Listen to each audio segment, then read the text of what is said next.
kita dari tim penasihat hukum Habib Rizik bin Hussein bin Syihab mengajukan gugatan tata usaha negara tidak memberikan rekomendasi izin, yaitu ibadah umroh, dengan alasan sulit melakukan pengawasan. Pengawasan dari jaksa ikut ke gitu juga bisa kita kan? sudah kirim surat kita sudah kirim surat, bahkan kita sempat somasi jaksanya juga. Kalau misalnya memang keberatan dalam hal pembiayaan atau segala macam, kita biayain gitu untuk pengawasan. Itu sebenarnya solusi ya. Nah, ini diskriminasi nggak sebenarnya?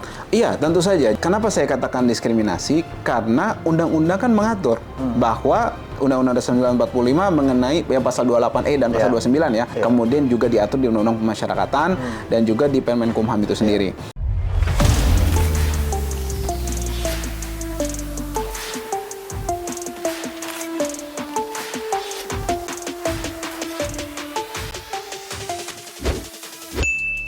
Bang Ajis ya nih, Bang. Sehat Bang Ajis? Alhamdulillah. Alhamdulillah. Nah, pada kesempatan kali ini kita mau bahas tema terkait dengan gugatan IBHRS yang kemarin sempat ramai di media nih Bang, terkait dengan ya mungkin perlu juga nanti Abang jelaskan ya. Itu di Pengadilan Tata Usaha Negara Jakarta begitu Bang. Ini pertanyaan pertama Bang. Kenapa IBHRS sampai menggugat di TUN Bang? Ada persoalan hukum apa Bang? Ya, bismillahirrahmanirrahim. Assalamualaikum warahmatullahi wabarakatuh. Kepada seluruh pemirsa IBTV dan juga saudara-saudara kita sekalian semuanya. Jadi memang betul pada tanggal 28 Juli yang lalu 2023 kita dari tim penasihat hukum Habib Rizik bin Hussein bin Syihab mengajukan gugatan tata usaha negara ke Pengadilan Tata Usaha Negara di Jakarta sehubungan dengan surat yang diterbitkan oleh Bapas ya, di mana Bapas dalam hal ini tidak dapat melanjutkan proses untuk Habib Rizik menunaikan haknya sebagai warga negara, sebagai seorang muslim ya, untuk beribadah, yaitu ibadah umroh. Nah, kemudian ala kulihal dengan perkembangan, nanti mungkin bisa dibahas ya, mungkin apa di ininya, dengan perkembangan dinamikanya, kita memutuskan untuk mencabut gugatan tersebut pada tanggal 3 Agustus 2023 yang lalu dengan beberapa pertimbangan tentunya. Nah, itu yang terjadi. Tapi dalam perjalanan memang tidak sesederhana yang dicerna oleh masyarakat tentunya ya, dan juga tidak sederhana beberapa pendapat-pendapat yang bergulir gitu kan, baik dalam kita menggugat ataupun kita mencabutnya. Ya, jadi ya persoalan utamanya itu terkait dengan Habib Rizik Syihab mau izin umroh. Ya, betul. Nah, kemudian ada prosedur yang sudah dilakukan. Betul. Kemudian prosedur itu tidak berjalan. Ya. Tidak berjalan sesuai dengan harapan. Iya, jadi memang singkatnya begini, pada tanggal 12 April yang lalu kita sudah mengajukan permohonan izin sesuai dengan ketentuan perundang-undangan, baik yang diatur di Undang-Undang Dasar 1945 maupun di Undang-Undang Pemasyarakatan. Gitu kan. Sesuai juga dengan beberapa turunannya, ada Permenkumham ya dan sebagainya. Nah, kita mengajukan permohonan kepada Bapas karena memang prosedurnya sesuai dengan Undang-Undang Pemasyarakatan seperti itu. Nah, kepada jadi Habib Rizik, izin itu diajukannya kepada Bapas begitu. Pada Bapas ya, sesuai dengan Undang-Undang Pemasyarakatan ya, yang memang mengatur hal tersebut gitu kan. Nah, kemudian tentu saja kita menjalankan hak-hak dari klien kami gitu kan, kemudian Habib Rizik. Nah, kemudian juga prosesnya dari pihak ke Bapas tadi mengajukan prosedur-prosedur dijalankan antara lain ke imigrasi dan pihak-pihak terkait. Nah, itu udah semuanya. Nah, beliau dari pihak Bapas menjalankan dengan baik. Nah, kemudian ketika meminta rekomendasi sesuai dengan Permenkumham di pihak Kejaksaan Negeri Jakarta Pusat, nah ini menemui hambatan. Gitu dari pihak jaksa. Jawabannya itu, rekomendasinya yang saya dapat itu. Maaf Bang, saya potong. Sebelum masuk kepada rekomendasi itu, memangnya rekomendasi dari kejaksaan itu salah satu dokumen yang memang dipersyaratkan untuk terbitnya izin. Iya betul. Sesuai dengan Undang-Undang Pemasyarakatan dan juga sesuai dengan Permenkumham. Permenkumham nomor 3 tahun 2018 yang mengatur mengenai hal tersebut. Nah, kemudian kita mengajukan. Nah, dari pihak dari pihak Bapas sudah mengajukan. Nah, kemudian dari pihak Kejari menjawab surat permohonan rekomendasi itu yang pada pokoknya menyatakan tidak memberikan rekomendasi izin. Nah, dengan alasan sulit melakukan pengawasan. Nah, itulah yang menyebabkan kemudian pihak Bapas menginformasikan kepada klien kami, kepada kami, bahwa proses tersebut tidak dapat dilanjutkan. Ya, artinya Bapas itu mendasarkan tidak diberikan izin itu mendasarkan pada surat yang dari Kejaksaan Negeri, Negeri yang tidak memberikan rekomendasi itu gitu. Iya, seperti itu. Artinya kemudian apa reaksi dari pihak Habib Rizik Syihab dalam hal ini Abang sebagai kuasa hukum yang terkait dengan suratnya Kejari ini, Bang? Kita memprotes dalam hal ini. Kita sempat mengirimkan surat, ya bentuknya kalau saya tidak salah waktu itu awalnya klarifikasi. Nah, kemudian dari pihak jaksa mengundang kita, di Kejari mengundang kita. Oh, sudah ada pertemuan? Sudah ada pertemuan. Di Kejari gitu? Iya, di Kejari. Nah, pertemuan itu mereka menyatakan dengan alasan begini waktu itu. Kurang lebih hasil pertemuannya mereka mendasarkan bahwa rekomendasi ini menurut mereka tidak dikenal di ketentuan jaksa itu sendiri.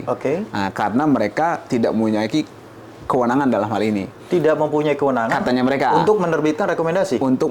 Dalam hal ini, izin itu bukan domain mereka. Nah, itu argumen mereka lah. Gitu. Kemudian mereka mengatakan bahwa rekomendasi itu bukan merupakan komponen penting. Artinya bisa saja tetap dilanjutkan tanpa ada rekomendasi dari kita. Itu. Jadi alasan-alasan menurut saya agak konyol gitu kan.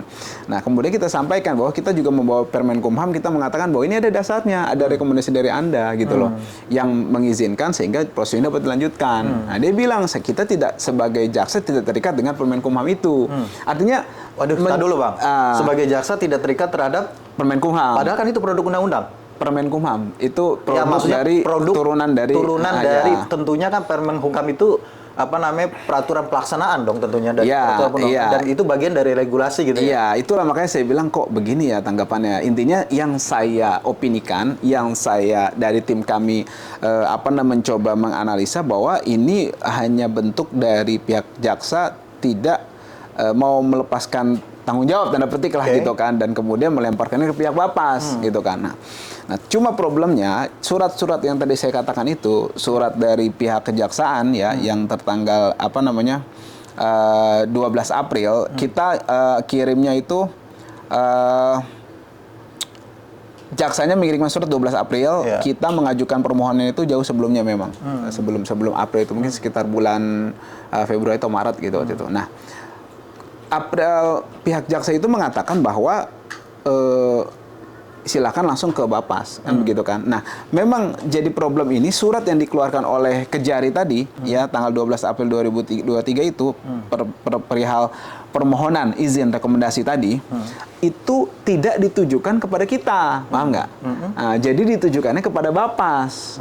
Oleh karena itu kalau kita mempermasalahkan surat, kan kalau TUN itu kan antara lain salah satu objeknya itu adalah produk dari institusi kan. Nah, produk dari institusi itu tentu saja kita tidak bisa mempermasalahkan surat jaksa itu karena kan bukan individual dan final. Itulah yang mendasarkan kita kemudian untuk menggugat suratnya Bapas yang tidak merekomendasikan gitu loh. Itu logika tata usaha negaranya seperti itu gitu loh. Tapi menurut pandangan dari Bang Ajis selaku pengacaranya IBHRS ini, titik persoalan hukumnya apakah di Bapas atau di Kejari sebenarnya? Di Kejari ya? Secara ini ya normatifnya, tapi secara produk hukumnya finalnya itu dari Bapas. Itulah makanya kemudian kita ajukan gugatan. Itu sebenarnya alasan kita nomor satu. Kemudian alasan kita nomor dua adalah ini untuk menunjukkan bahwa kita mengajukan atau menjalani proses perlawanan terkait ketidakadilan yang dialami oleh klien kami. Adapun yang menjadi pertimbangan kita kemudian untuk mencabut adalah yang pertama kita mempertimbangkan bahwa hal ini sudah menjadikan satu salah satu terapi ya, shock terapi yang mungkin sudah didapatkan bahwa kita di sini serius untuk mempertahankan hak klien kami, kan begitu. Itu kita udah dapat gitu. Yang kedua adalah kita mau tunjukkan bahwa kita orang yang sangat memahami betul bahwa negara ini negara hukum, meskipun produk hukum tersebut tidak lepas dari kekuasaan atau dari politik. Artinya kita penuhi itu, gitu kan. Nah, yang ketiga, kita di sini menunjukkan bahwa kanal-kanal yang memang terbuka untuk hal tersebut kita maksimalkan. Oke. Nah, itu yang menjadi dasar. Kemudian kenapa kita cabut? Kan gitu kan. Kita sudah dapat itu tadi yang 3, yang pertama. Kemudian yang kedua, kita akan gugat atau kita akan permasalahkan jika nanti di kemudian hari memang ada permasalahan yang serupa. Tapi dengan mekanisme yang berbeda tentunya. Apa itu? Kita akan mengajukan gugatan perbuatan melawan hukum terhadap jaksa dalam hal ini yang memang menimbulkan kerugian kepada masyarakat umum, dalam hal ini klien kan. Ya, artinya ini kan perkara sudah dicabut, gugatan tentunya sudah dicabut. Berarti kan gimana prosesnya sekarang? Apakah sekarang ada proses tahapan ulang, pengajuan ulang, ataukah proses pengajuan yang sudah berjalan itu terus dilanjutkan? Pengajuannya kita ulang. Pengajuannya kita ulang, kemudian jika nanti memang menemui kendala lagi di mana pihak kejaksaan atau pihak manapun, kita akan tempuh gugatan on rex matters over his death. Seperti itu. Perbuatan melawan hukum begitu. Ya, dilakukan oleh penguasa. Jadi kita bidikan kita bukan suratnya. Tapi perbuatannya. Kita sudah membuktikan awalnya kita sudah menggugat itu, tapi dengan pertimbangan tadi yang saya sebutkan, kemudian kita tarik dan kita ajukan lagi. Nah, ini terakhir, Bang. Terkait dengan pemberian izin ini, kalau dalam mungkin data yang Abang punya itu proses yang katakanlah ini diskriminasi nggak sebenarnya? Iya, tentu saja. Jadi gini. Yang dialami oleh Habib Rizik. Iya, jadi gini.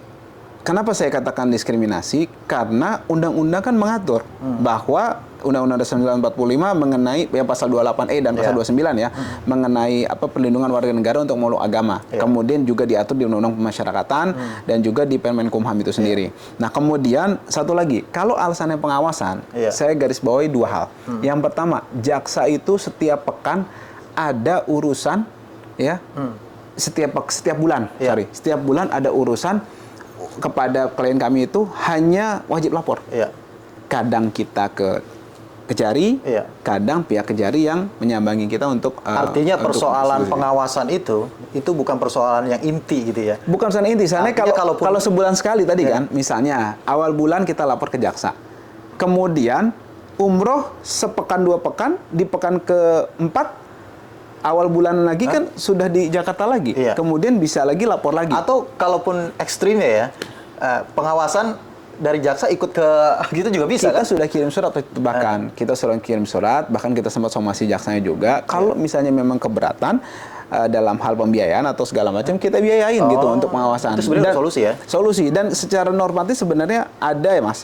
Peraturan Jaksa Agung Republik Indonesia nomor Per 003 garing AJA garing 02 garing 2015 di mana ada perwakilan dari jaksa ini di beberapa negara, antara lain di Arab Saudi, Singapura, di Cina, satu lagi saya lupa. Ada saya lupa satu lagi. Artinya di Arab Saudi ada dong? Singapura, Cina, Arab Saudi. Ada dong Arab Saudi. Ada. Artinya itu bukan sesuatu kendala gitu ya? Harusnya bukan. Iya, artinya ini persoalannya bukan persoalan pengawasan, tapi ada persoalan lain sebenarnya yang belum terselesaikan begitu ya. Ya, mungkin itu ya, Bang. Pada kesempatan kali ini yang bisa kita sampaikan. Assalamualaikum warahmatullahi wabarakatuh. Waalaikumsalam warahmatullahi wabarakatuh.